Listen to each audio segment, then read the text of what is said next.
بسم اللہ الرحمن الرحیم الحمد للہ رب العالمین والصلاة والسلام علی سید الانبیاء والمرسلین وعلی آلہ واصحابہ اجمعین اما بعد۔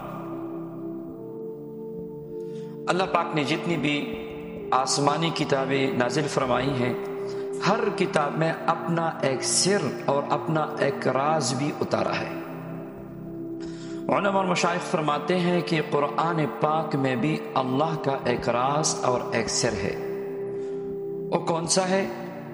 فرماتے ہیں وہ حروف مقطعات ہے، جو قرآن پاک کی 29 سورتوں کی شروع میں حروف آئے ہیں۔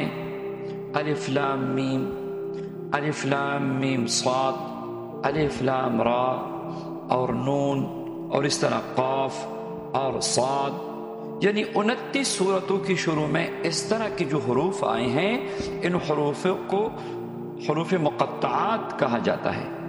یہ اللہ کا ایک سر ہے، ایک راز ہے۔ اور بعض مشائخ فرماتے ہیں کہ یہی وہ اسم اعظم ہے۔ جس نے بھی ان مبارک حروف کو پڑھا اور پڑھنے کے بعد خشوع خضوع سے توجہ دل سے دعا کی، اللہ تبارک و تعالی نے دعا قبول فرمائی ہے۔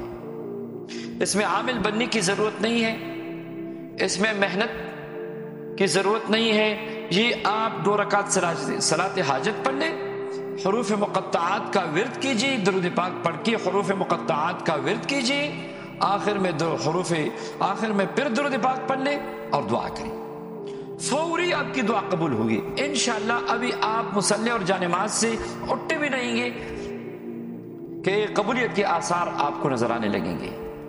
تو یہ مبارک عمل ہے، سب کو اس کی اجازت ہے۔ اللہ تبارک و تعالی ہماری دعاؤں کو قبول فرمائے، آمین یا رب العالمین۔